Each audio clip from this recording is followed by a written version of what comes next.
Assalamualaikum warahmatullahi wabarakatuh. Di sini saya akan menjelaskan proposal saya, yaitu dengan judul Pengaruh Pelatihan Terhadap Prestasi Kerja Karyawan pada PT Asuransi Jiwasraya Persero Cabang Palopo. Langsung saja kita masuk pada latar belakang. Pelatihan merupakan suatu cara untuk mengembangkan sumber daya manusia, dalam hal ini pegawai. Pelatihan membantu pegawai dalam memahami pengetahuan praktis dan penerapannya guna meningkatkan keterampilan, kecakapan, dan sikap yang diperlukan oleh organisasi dalam usaha mencapai tujuan. Tujuan dari penelitian itu sendiri adalah untuk meningkatkan pemahaman akan fungsi dan tugas dari seorang karyawan, sehingga ketika adanya pelatihan, maka pada pelaksanaan fungsi dan tugasnya tersebut akan semakin lebih baik. Kemudian rumusan masalah berdasarkan uraian yang dikemukakan pada latar belakang, maka dapat dirumuskan permasalahan pada penelitian ini adalah bagaimanakah pengaruh pelatihan terhadap prestasi kerja karyawan pada PT Asuransi Jiwasraya Persero Cabang Palopo. Adapun tujuan penelitian ini bertujuan untuk mengetahui pengaruh pelatihan terhadap prestasi kerja karyawan pada PT Asuransi Jiwasraya Persero Cabang Palopo. Kemudian manfaat penelitian, yang pertama manfaat bagi peneliti. Dilakukannya penelitian ini diharapkan mampu menambah wawasan, pengetahuan, dan keterampilan. Yang kedua, bagi perusahaan yang terkait. Pengembangan perusahaan berawal dari saran dan kritik yang membangun dari berbagai pihak. Dari hasil penelitian ini akan menjadi evaluasi bagi manajemen perusahaan agar bisa meningkatkan prestasi kerja karyawannya. Yang ketiga, manfaat bagi akademisi. Diharapkan penelitian ini akan dikembangkan oleh peneliti lain yang nantinya akan memberikan sumbangsi terhadap keilmuan. Kemudian selanjutnya penelitian terdahulu. Menurut Devi Sapitri, pada tahun 2015 dalam penelitiannya, pengaruh pelatihan terhadap prestasi kerja karyawan pada Foodmart Lembuswana di Samarinda. Hasil dari penelitiannya menunjukkan bahwa pelatihan berpengaruh signifikan terhadap prestasi kerja karyawan pada Foodmart Lembuswana di Samarinda. Teknik analisis data yang digunakan yaitu uji validitas dan reliabilitas dengan metode analisis regresi linear sederhana, koefisien korelasi, dan koefisien determinasi. Kemudian menurut Sri Langgeng Ratnasari pada tahun 2013, dalam penelitiannya, pengaruh faktor-faktor pelatihan terhadap prestasi kerja karyawan Departemen Produksi PT X Batam diperoleh dengan cara purposive sampling. Data dikumpulkan melalui metode kuesioner dan analisis dengan teknik analisis regresi berganda menggunakan bantuan alat analisis statistik untuk ilmu sosial. Selanjutnya, teori variabel X atau pelatihan. Menurut Arep dan Tanjung pada tahun 2002, pelatihan merupakan salah satu usaha untuk mengembangkan sumber daya manusia, terutama dalam hal yang pertama pengetahuan. Adalah pengetahuan tentang ilmu yang harus dikuasai pada suatu posisi. Yang kedua, kemampuan. Maksudnya adalah kemampuan untuk menangani tugas-tugas yang diamanahkan. Yang ketiga, keahlian. Beberapa keahlian yang diperlukan agar suatu pekerjaan dapat diselesaikan dengan baik. Yang keempat, sikap.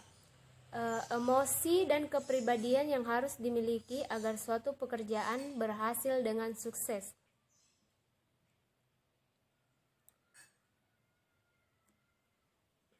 Dari pengertian para ahli di atas, tentang pelatihan, maka penulis merangkum bahwa pelatihan adalah pendidikan untuk mempelajari pengetahuan dan meningkatkan kemampuan teknis karyawan di dalam pekerjaannya yang sekarang atau pekerjaan yang akan dijabatnya, dengan prosedur yang sistematis dalam jangka waktu yang singkat dan lingkungan yang memadai. Faktor-faktor yang mempengaruhi pelatihan menurut Marwansyah antara lain, yang pertama dukungan manajemen, kedua komitmen para spesialis dan generalis dalam pengelolaan SDM, kemudian perkembangan teknologi, kompleksitas organisasi, gaya belajar, dan kinerja fungsi-fungsi SDM lainnya. Selanjutnya, teori variabel Y.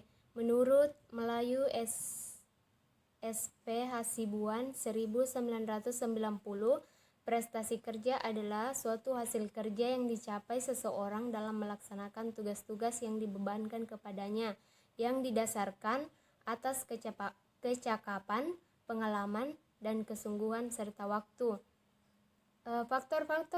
Faktor-faktor yang mempengaruhi prestasi kerja menurut Paiman J. Simanjuntak 1985.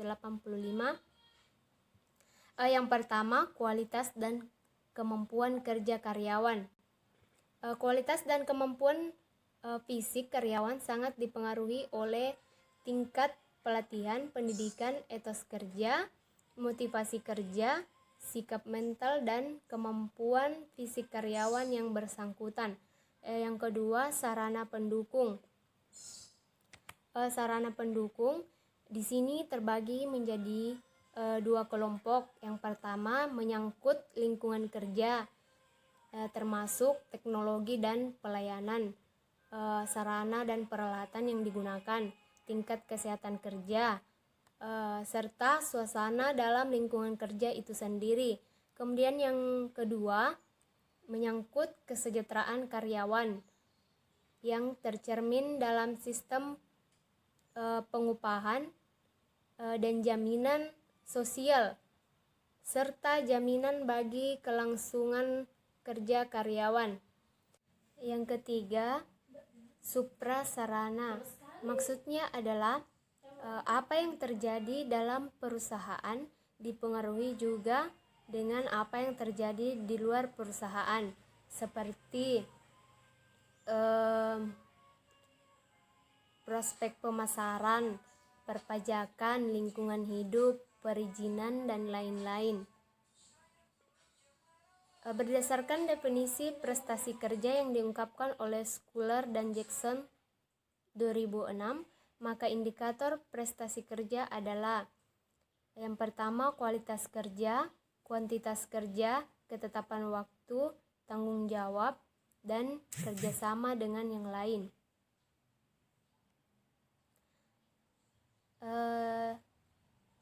Yang berikutnya, kerangka pikir. Penelitian ini dilakukan di PT Asuransi Jiwasraya Persero Cabang Palopo, di mana terdapat dua variabel. Yang variabel X yaitu pelatihan, terdapat 6 indikator atau memiliki 6 indikator. Yang pertama instruktur, kedua peserta, ketiga materi, keempat metode, kelima tujuan pelatihan, dan yang terakhir lingkungan yang menunjang. Kemudian variabel Y, prestasi kerja dengan beberapa indikator, yaitu yang pertama kualitas, kuantitas, ketetapan waktu, tanggung jawab, dan kerjasama dengan yang lain. Kemudian direkomendasikan kembali ke PT Asuransi Jiwasraya Persero Cabang Palopo. Selanjutnya hipotesis. Dalam penelitian ini, peneliti membuat suatu hipotesis, yaitu pelatihan berpengaruh signifikan terhadap prestasi kerja karyawan di PT Asuransi Jiwasraya Persero Cabang Palopo. Sekian dan terima kasih. Kurang dan lebihnya mohon dimaafkan. Wassalamualaikum warahmatullahi wabarakatuh.